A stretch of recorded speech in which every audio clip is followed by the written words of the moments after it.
Now we're going to look at an income statement for a manufacturing firm. Now there are two parts to the income statement. First of all, we must come up with the costs that affect the work in process inventory and determine the cost of goods manufactured. That is the cost to produce our finished goods. It's called the cost of goods manufacturing statement. That's the first thing. Then the second thing, we combine that with the finished goods inventory in the income statement and come up with the cost of goods sold and the net income. Now, this cost of goods manufacturing statement is new. It is the cost of direct material, direct labor, and overhead that went into the work in process inventory, and when we completed that inventory was then transferred to finished goods. That is the cost of goods manufactured. Now this statement is quite a bit different because, you see, we must come up with this before we can do the income statement. Now, when you look at the cost of goods manufacturing statement, you have one, direct materials, beginning inventory, add purchases, come up with the direct materials used. Then there's two, direct labor, your three cost elements, and three, factory overhead. So therefore, all these costs, there was 75 in material, 80 in labor, and 100 in overhead, was added to the beginning work in process at the beginning of this period. So there's 265,000 that was on the floor of the factory for the period, minus the ending inventory gives me the cost of goods manufactured of 215,000. Now we can complete the income statement. Sales minus the cost of goods sold. Cost of goods sold is the beginning finished goods. Add to it now the cost of goods manufactured.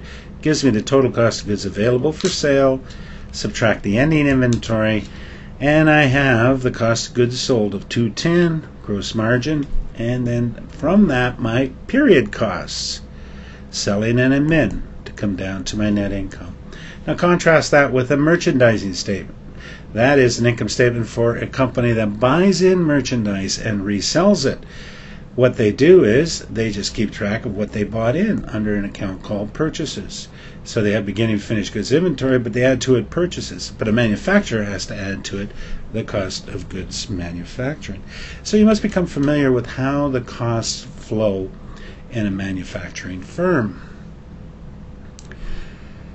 To give you an idea, let's picture that. Let's picture a manufacturing plant.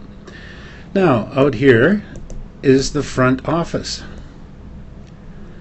All right. Back here is the plant or the factory.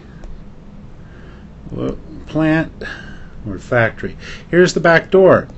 Now, on the factory floor are machines that drill and bend and heat up and so on. So if I'm manufacturing desks and I have over here my finished goods, then when somebody comes, they requisition material, then they start bending it, cutting it, and when they requisition material, we know how much material has started into production. That person keeps track of their time, so now we know how much direct labor went into production. And as it goes from stage to stage until it is completed, it is accumulating labor cost and maybe some more material costs. But also there's overhead costs, the cost of the factory, the heat, the light, the electricity, all kinds of costs that are happening on the plant floor. Those are indirect manufacturing costs. When the product is finished, it is then sent to finished goods inventory. In the front office, we have the marketing people selling and the administration people, the president of the company, the secretary. These costs are not part of the cost to manufacture, so they're called period costs. The cost of goods manufacturing statement is all the direct material that went into the manufacturing, all the direct labor, and all the overhead. Now, when they sell the product, then the product is simply leaves finished goods and is delivered to the customer. Now, all the costs in here are called product costs. And that's why we must distinguish between product costs and period costs, because you have to determine exactly how much did it cost us to manufacture my product, because based on that we set our selling price.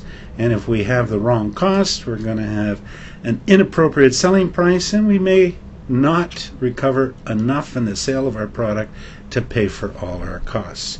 So that's an overview of what a manufacturing plant would look like in general.